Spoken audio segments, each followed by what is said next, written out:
Friends, ಮೀನಾ ಕಿಚನ್ಗೆ ಸ್ವಾಗತ. ಇವತ್ತು ನಾವು ಬಾಳೆ ಹೂವಿಂದ ಚಟ್ನಿ ಮತ್ತು ಅದರದ್ದು ಪಲ್ಯ ಮಾಡೋಣ. ಚಟ್ನಿಗೆ ಇದ್ರ ಮೇಲ್ಗಡೆ ಇರುತ್ತಲ್ಲ, ಮೋತೆ ಅಂತಾರೆ ಅದಕ್ಕೆ, ಬಾಳೆ ಹೂವಿಂದು ಮೋತೆ.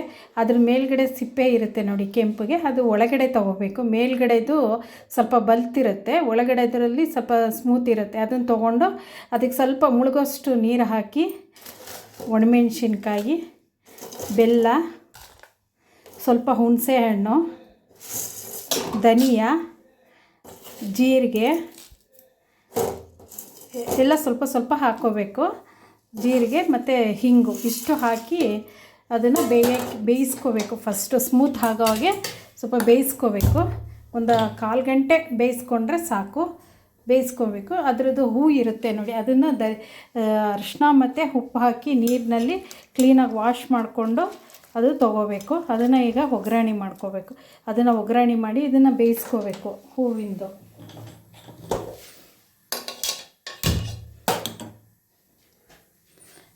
ಎಣ್ಣೆ, ಒಗ್ಗರಣೆಗೆ ಎಣ್ಣೆ 1-2 ಸ್ಪೂನ್ ಹಾಕ್ಕೊಂಡ್ರೆ ಸಾಕು. ಎಣ್ಣೆ ಬಿಸಿ ಆದಮೇಲೆ ಸಾಸಿವೆ, ಕಡಲೆಬೇಳೆ, ಉದ್ದಿನಬೇಳೆ, ಹಿಂಗು, ಕೊತ್ತಂಬರಿ ಸೊಪ್ಪು, ಕರ್ಬೇವಿನ ಸೊಪ್ಪು, ಒಣಮೆಣ್ಸಿನ್ಕಾಯಿ, ಸ್ವಲ್ಪ ಬೆಳ್ಳುಳ್ಳಿ, ಜೀರಿಗೆ, ಈರುಳ್ಳಿ, ಹಸಿಮೆಣಸಿನ್ಕಾಯಿ. ಒಣಮೆಣ್ಸಿನ್ಕಾಯಿ ಮತ್ತು ಹಸಿಮೆಣಸಿನ್ಕಾಯಿ 2 ಹಾಕಿದ್ರೆ ಚೆನ್ನಾಗಿರುತ್ತೆ ಟೇಸ್ಟು. ಎಣ್ಣೆ ಕಾದಿದೆ. ಸಾಸಿವೆ,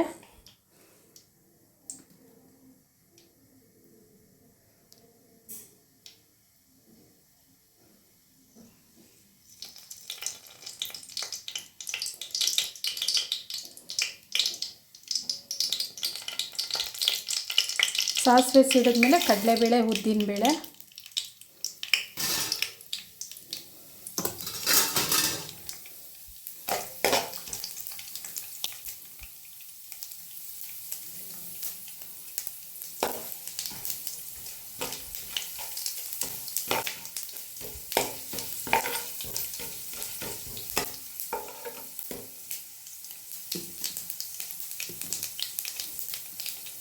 ಸ್ವಲ್ಪ ಕೆಂಪಾದಮೇಲೆ ಜೀರಿಗೆ ಮತ್ತು ಬೆಳ್ಳುಳ್ಳಿ,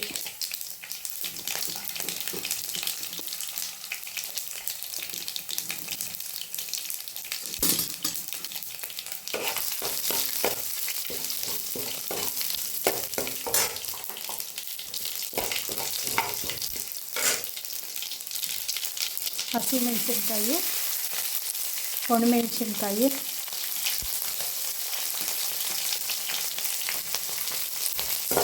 ಫ್ರೈ ಮಾಡ್ಕೋಬೇಕು. ಮತ್ತು ಕರ್ಬೇವಿನ ಸೊಪ್ಪು, ಜೊತೆ ಈರುಳ್ಳಿ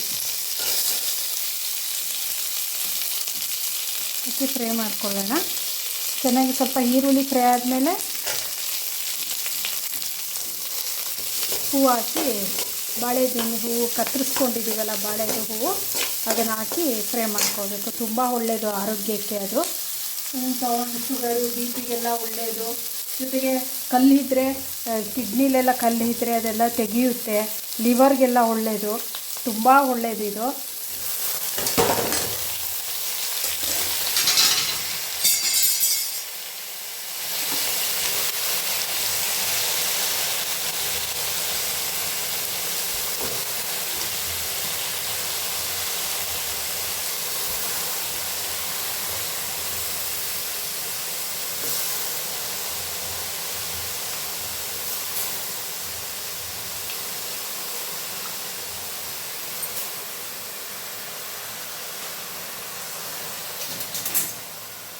ಫ್ರೈ ಮಾಡಬೇಕು ಚೆನ್ನಾಗಿ. ಸ್ವಲ್ಪ ನೀರೆಲ್ಲ ಇರುತ್ತೆ, ಎಲ್ಲ ಸುಂಡಬೇಕದು.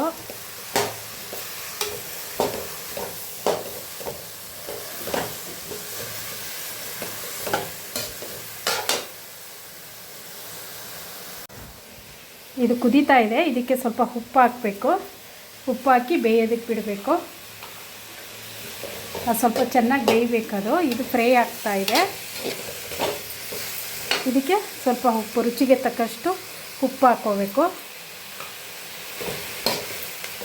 ಉಪ್ಪು ಹಾಕಿ ಚೆನ್ನಾಗಿ ಬೇಯೋದಕ್ಕೆ ಬಿಡಬೇಕು.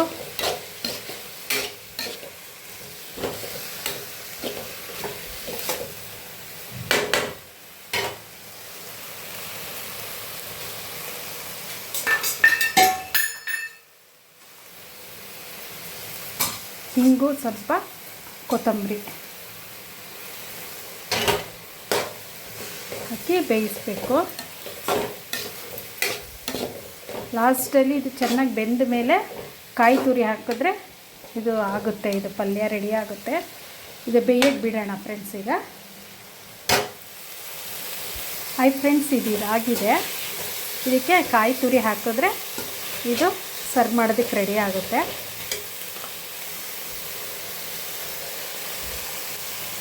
ಸ್ವಲ್ಪ ಕಾಯಿ ತುರಿ ಹಾಕಬೇಕು.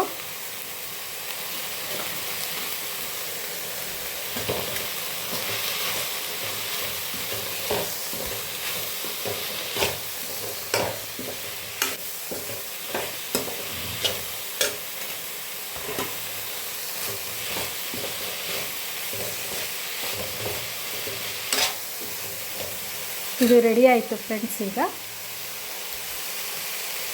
ಊಟಕ್ಕೆ ಬೇಳೆ ಸಾರು ಮಾಡಿಬಿಟ್ಟು ಅದ್ರ ಜೊತೆಗೆ ನಂಚ್ಕೊಳ್ಳೋದಕ್ಕೆ ಚೆನ್ನಾಗಿರುತ್ತೆ. ಇದು ಈಗ ಬೆಂದಿದೆ. ಸ್ಟವ್ ಆಫ್ ಮಾಡಿ ಇದನ್ನು ನಾವು ಸ್ವಲ್ಪ ಆರಿದ ಮೇಲೆ ನುಣ್ಣಗೆ ರುಬ್ಕೊಂಡು ಒಂದು ಒಗ್ಗರಣೆ ಮಾಡಿದ್ರೆ ಚಟ್ನಿನೂ ರೆಡಿ ಆಗುತ್ತೆ. ತುಂಬ ಚೆನ್ನಾಗಿರುತ್ತೆ ಫ್ರೆಂಡ್ಸ್. ಚಟ್ನಿ ಬಿಸಿ ಅನ್ನಕ್ಕೆ ತುಪ್ಪ ಹಾಕ್ಕೊಂಡು ಚಟ್ನಿ ತಿಂದರೆ ತುಂಬ ಚೆನ್ನಾಗಿರುತ್ತೆ. ಮಾಡಿ ನೋಡಿ, ತುಂಬ ಚೆನ್ನಾಗಿರುತ್ತೆ. ಫ್ರೆಂಡ್ಸ್, ಈಗ ಇದು ಬೆಂದ ಮೇಲೆ ಅದೆಲ್ಲ ರುಬ್ಬಿದ್ದೀನಿ ನುಣ್ಣಗೆ. ಈಗ ಇದಕ್ಕೊಂದು ಒಗ್ಗರಣೆ ಮಾಡೋಣ.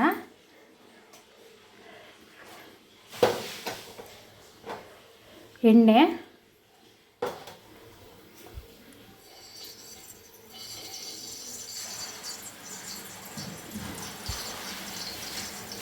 ಸಾಸಿವೆ,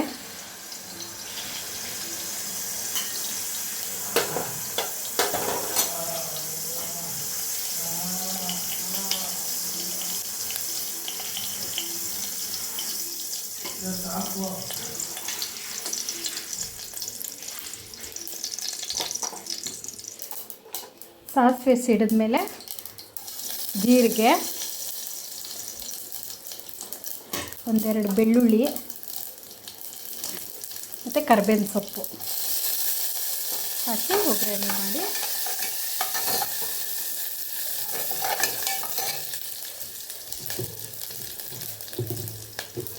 ರುಬ್ಬಿರೋದನ್ನು ಹಾಕಿ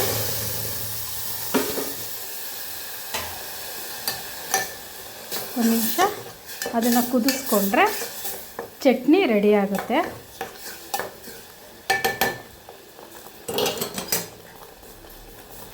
ಫ್ರೆಂಡ್ಸ್, ಈಗ ಇದು ರೆಡಿ ಆಯಿತು.